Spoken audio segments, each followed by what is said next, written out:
So the big question is Himalayan 450 worth it? क्या आपको Himalayan 450 लेनी चाहिए या नहीं लेनी चाहिए? इसके प्रोज एंड कॉन्स क्या हैं? सो वो सब हम बात करेंगे इस वीडियो में आज।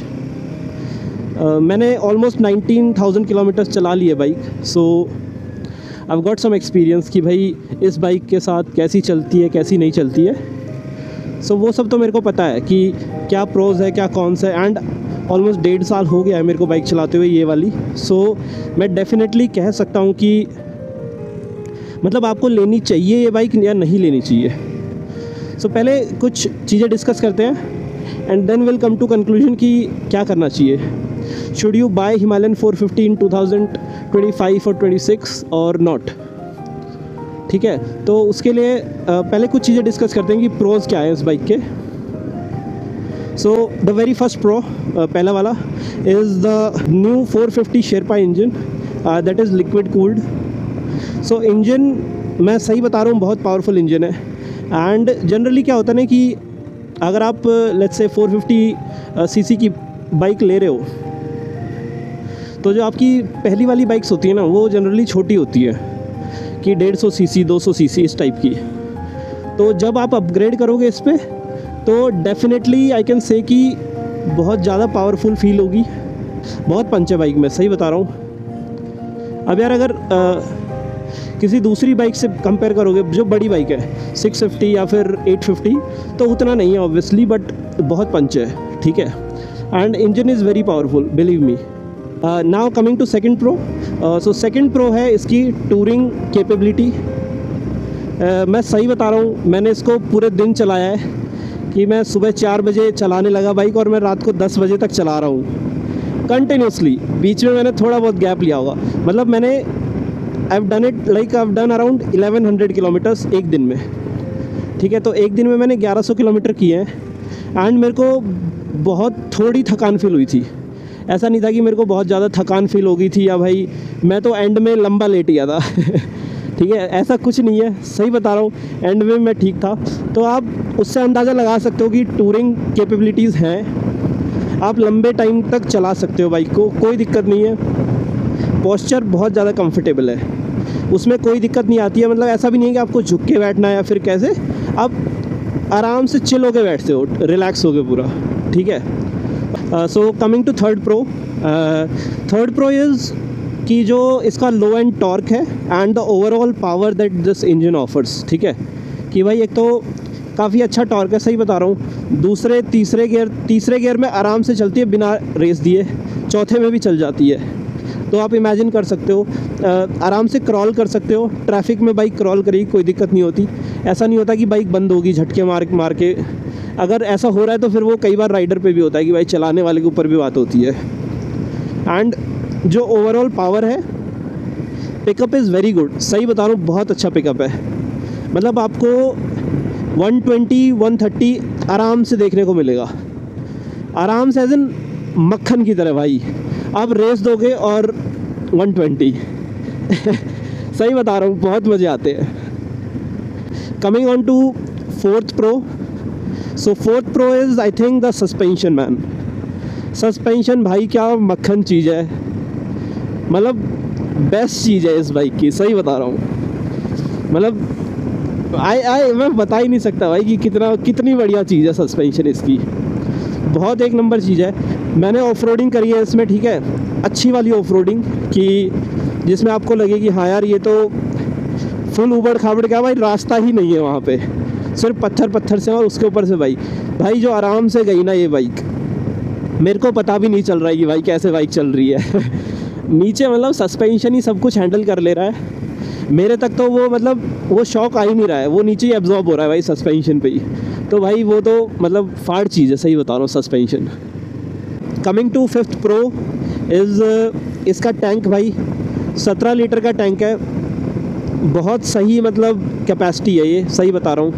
आपको बार बार रिफ्यूल करवाने की ज़रूरत नहीं होती है, एवरेज अच्छी देती है बाइक, अगर आप निकाल सको तो। मैं दिखाता हूँ, अभी ये दिख रही होगी 34.5 450 सीसी इंजन से 34.5 की एवरेज बहुत होती है भाई, सही बता रहा हूँ। मतलब मैं मान रहा हूँ अगर आप गंदी चलाओगे ना तो यही बाइक आपको 24-25 की एवरेज भी देगी। अगर आप ढंग से चलाओगे तो ये 38 तक जा सकती है, अगर प्यार से चलाओगे तो। कि ऐसा नहीं कि भाई ब्रेकर कुदाया और रेस दे दी, मतलब वो वाला सीन नहीं। आप प्यार से चलाओ, मतलब कंट्रोल में, ठीक है, तो बढ़िया एवरेज देती है। 34.5 की यार मैंने निकाल रखी है, मैंने दिखा दिया आपको। अगर आप लंबी ट्रिप पे जा रहे हो 90 तक चलाओ, 90-95, मैं बता रहा हूँ 37-38 की एवरेज दे देगी आराम से। अब एक बार इसकी बात करते हैं कि कॉन्स क्या क्या है, मतलब ठीक है कि कमियाँ क्या क्या है और क्या क्या इम्प्रूव हो सकता है। Okay, so coming to number 1 con is vibration. भाई वाइब्रेशन है, एंड ये सच है, बट है तो है भाई। देखो अब कुछ कहेंगे कि भाई नहीं नहीं ऐसा है नहीं है कि भाई वाइब्रेशन तो कहाँ है, बट यार है वाइब्रेशन। मैं सच बोल रहा हूँ, बहुत ज़्यादा वाइब्रेशन है। बट द थिंग इज़ कि यार आप मतलब आदत पड़ जाती है आपको। अब जैसे मैं चला रहा हूँ तो मेरे को फील नहीं होती, लेकिन हाँ अगर मैं कोई दूसरी बाइक चलाऊँ और फिर वापस से इसको चलाऊँ तो फिर मेरे को फील होगा भाई कि भाई बहुत ज़्यादा वाइब्रेशन है। मेनली वाइब्रेशन है हैंडल बार में, जो ये वाला पार्ट है इसमें वाइब्रेशन है। एंड एक रेंज है, मतलब कि 120 तक वाइब्रेशन नहीं है, मतलब थोड़ा सा है कि जैसे 100 पे जाओगे ना तो 100 तक आपको फ़ील होगी, 90 से 100 के बीच में। 105 तक भी फील होती है, उसके बाद वाइब्रेशन चली जाती है थोड़ी सी, मतलब उसके बाद वाइब्रेशन काफ़ी कम हो जाती है। फिर आती है रेंज की भाई 125 से ऊपर गए आप थोड़ा सा, ठीक है, वहाँ पे फिर से वाइब्रेशन आने लगती है थोड़ी थोड़ी। एंड है यार काफ़ी, बट बात यह है कि जैसे मेरे को तो आदत पड़ गई, तो अब मैं तो भाई हो गया हूँ, मतलब इसका आदत पड़ गई तो मेरे को फ़र्क नहीं पड़ता कि भाई इतनी वाइब्रेशन है, एक्चुअली पता भी नहीं चलता। और दूसरी चीज़ कि भाई फुट पैक में भी वाइब्रेशन है, जहाँ पे हम पैर रखते हैं ना उसमें वाइब्रेशन आती है, और काफ़ी आती है उसमें, तो सही बता रहा हूँ, हैंडल बार से ज़्यादा उसमें आती है। अगर आप पीछे बैठोगे ना और बाइक चल रही है लेट्स से 100 पे 110 पे, तो वाइब्रेशन आएंगी। हाँ ज़्यादा स्पीड पे कम हो जाती है, ये बात मैं कहूँगा कि जितनी तेज़ चलेगी ना बाइक उतनी वाइब्रेशंस कम हो जाती है। कमिंग टू सेकेंड कॉन, वो ये है कि इसकी हेडलाइट। भाई पता नहीं हिमालय रॉयल इनफील्ड वालों ने क्या किया है क्या नहीं किया है, मतलब इतनी गंदी हेडलाइट दी है भाई, सही बता रहा हूँ। आप बिना फॉग लाइट के नहीं चला सकते बाइक रात को, ये मैं लिख के दे सकता हूँ। अगर आप चलाओगे तो फिर आप अंदाजे से बाइक चला रहे हो कि भाई आप गैस कर रहे हो कि आगे से ये रोड इधर मुड़ेगा और मैं मोड़ दूंगा। बस ये इतनी सी बात है, मतलब आपको फॉग लाइट लगवानी ही पड़ेगी, आपके पास उसमें कोई चॉइस ही नहीं है, वो तो मतलब मस्ट है। क्योंकि अगर आपको टूरिंग करनी है, लंबे लंबे टूर पे जाना है, मतलब लंबी लंबी राइड्स लगानी है, तो उसमें क्या होता है कि यार आपको रात को भी चलना पड़ता है, वो होता है, मतलब चलना ही पड़ता है आपको, क्योंकि दिन दिन में कवर नहीं होता है डिस्टेंस। तो भाई फॉग लाइट चाहिए, वो आपको खर्चा करना पड़ेगा, मतलब वो मस्ट है भाई। सो नेक्स्ट कॉन की अगर बात करें तो मैं कहूँगा यार ये डिस्प्ले, TFT डिस्प्ले। वैसे सही बताऊँ तो रॉयल इनफील्ड वालों ने सही काम किया है इसके साथ यार, काफ़ी सारे फीचर्स दे दिए हैं, बट यार बहुत प्रॉब्लम है यार इसके साथ, पता है। जैसे अगर आप अपना फ़ोन कनेक्ट करते हो तो आपको फ़ोन हमेशा ऑन रखना पड़ेगा, मतलब ठीक है, उसके बिना मतलब नहीं चला सकते, फ़ोन ऑन ही रखना पड़ेगा, तभी ये डिस्प्ले पे आपका मैप वगैरह चलेंगे या कुछ और चलेगा, तो वो आपके पास ऑप्शन नहीं है। उसके अलावा मतलब मैंने काफ़ी फेस किया है मैंने खुद भी, कि जो इसका ये वाला है जॉयस्टिक है और सारे बटन्स हैं और जो डिस्प्ले के साथ है वो बहुत इशू है यार। जैसे मैंने बारिश के सीज़न में जब बाइक चलाई है तो अपने आप ही कुछ कुछ होने लगता है, तो वो इलेक्ट्रॉनिक्स में ही थोड़ी दिक्कत है ऐसे इन जनरल। तो भाई कभी कभी जैसे यहाँ पे कुछ दिखाएगा ही नहीं, ट्रिप ही नहीं दिखाएगा आपको, कई बार ये गायब हो जाएगा, कई बार अपने आप रीसेट कर देगा। मैं जैसे हम करके चलते हैं ना कि भाई 0 करके चलते हैं, देखते हैं कितनी किलोमीटर होगी राइड, वो भाई थोड़ी देर में अपने आप 0 कर देगा फिर से उसे। एक बार क्या हुआ मेरे साथ कि मेरे को ABS का ऑप्शन ही नहीं दे रहा है, सारे ऑप्शन गायब हो गए, मतलब मैं ना तो स्विच कर सकता हूँ ना फिर इको मोड में डाल सकता हूँ, सिर्फ एक मोड रह गया। मैंने पूछा उनसे आरी वालों से, तो वो कह रहे कि सर हो जाता है, पानी में कई बार इलेक्ट्रॉनिक्स में ख़राब हो जाता है, ये है वो है। फिर थोड़े दिन बाद वो अपने आप चलने लग गए। तो ये है दिक्कतें, मतलब थोड़ी बहुत ऐसे कि मतलब जो मेरे को मेजर शिकायत है यार वो वाइब्रेशन की है। मेनली हैंडल बार में वाइब्रेशन है, बहुत सारे हैं यार, आई डोंट नो, फिक्स करने चाहिए उनको। इंजन थोड़ा सा ज़्यादा रिफ़ाइन करो, नहीं आनी चाहिए यार वाइब्रेशन। ऑल्सो ये कॉन्सेप्ट, ये इशू सबको पता होगा आई गेस कि हिमालयन 450 के साथ ये इशू है। कॉन्सेप्ट यहाँ से आवाज़ आती है टक टक टक, ठीक है, तो ये थोड़ा इरिटेटिंग होता है और ऐसा लगता है कि आपको पता नहीं क्या ख़राब है आपकी बाइक के साथ। ओवरऑल मैं कहूँ तो यार मक्खन बाइक है, सही बता रहा हूँ। 19,000 चला ली, एक बार पंक्चर नहीं हुई है, एक बार, मतलब 0 पंक्चर है, ठीक है।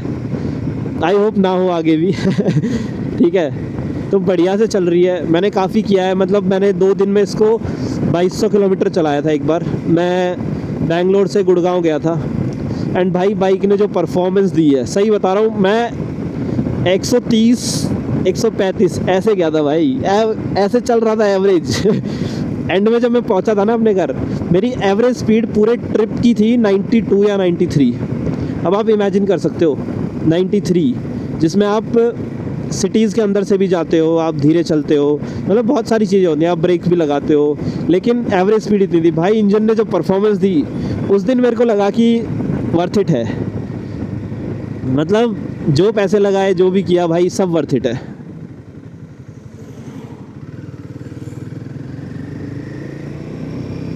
तो ये है। बाकी बात रही लेने की या ना लेने की, देखो कुछ चीज़ें हैं, जैसे कि if you are okay with vibrations, कि भाई आप ओके हो, आपने जैसे अगर होता ना कि अगर आपने पहले KTM जैसी बाइक है, उसमें थोड़ी वाइब्रेशन कम है उसमें भी, बट कम है थोड़ी सी, इससे तो कम है। अब आप BMWs की देखो, उनमें तो भाई है ही नहीं, वाइब्रेशन ही नहीं है, मतलब इतना बड़े बड़े इंजन है कि 1250 सीसी, उसमें भी वाइब्रेशन नहीं है भाई। तो उनका तो गेम अलग ही लेवल पे है, ठीक है। ये तो छोटी बाइक्स होगी उनके आगे काफ़ी, तो वो है। तो आपको ट्रेड ऑफ देखना पड़ेगा कि अगर आप ओके हो वाइब्रेशंस के साथ, ये बात मैं कहूँगा कि आदत पड़ जाती है, डेफिनेटली आदत पड़ जाएगी आपको। 5 में से मैं सही में, अगर मैं वाइब्रेशंस को हटा दूँ तो मैं 5 दूँगा, एंड अगर मैं वाइब्रेशंस और ये सब इंक्लूड करूँ जो भी है कॉन्स, और फिर नंबर दूँ तो मैं दूँगा 4 out of 5। And I would suggest, definitely suggest कि if you are going to buy then go for it, मतलब कोई दिक्कत नहीं है, सही में कोई दिक्कत नहीं है। ऐसा मैंने कई सारे देखे थे भाई कि चेचिस टूट गई किसी की, कुछ हो गया किसी का भाई, मतलब कुछ और दिक्कतें आ रही है यार, आई डोंट नो, मतलब मेरे को तो नहीं आई है, एंड मैं जिनको जानता हूँ और जिनके पास बाइक है ये वाली, उनको भी कभी नहीं आई है, ठीक है। तो आ जाती होगी लोगों को यार, कभी कभी हो जाता है, यस डेफिनेटली यार, सिचुएशंस होती हैं, तो उनमें हो भी सकता है ये, उसकी कोई दिक्कत नहीं होती है। बट ओवरऑल मैंने इतनी प्रॉब्लम्स नहीं फेस करी हैं, सही बता रहा हूँ, एंड एक नंबर बाइक है, एक number. The only thing that I would say is go for it without any doubt, कोई दिक्कत नहीं है, सही बता रहा हूँ। वाइब्रेशंस आप इंजॉय करने लगोगे मेरे को तो मज़े आते हैं भाई, जब इंजन ऐसे थोड़ा समझ रहे हो ना, अंदर आपके होता है ना जू जू जू ऐसे तो आप उस चीज़ को इंजॉय करने लगते हो फिर, कि जब आप भगा रहे हो तो थोड़ा वाइब्रेट कर रही है बाइक, तो it makes you feel alive actually, कि हाँ भाई कुछ तो चला रहे हो, तो that is a good thing also. All right then, I guess that's it for this video, and मैं फिर से यही कहूँगा कि यार go for it, it's a superb bike, fantastic bike, सही बता रहा हूँ। I know there is lot to improve here, कि भाई इंजन इम्प्रूव हो सकता है, यस, ज़्यादा रिफ़ाइन हो सकता है, कि ज़्यादा स्मूथ हो, बट अभी भी कोई दिक्कत नहीं है यार, इंजन में बहुत सही इंजन है, ठीक है। All right then guys, thank you for watching the video, do check out the channel for more such videos, and मैं ट्रैवल वीडियोज़ भी बनाता हूँ, सो आप एक बार वो भी चेकआउट करो। Thank you, bye.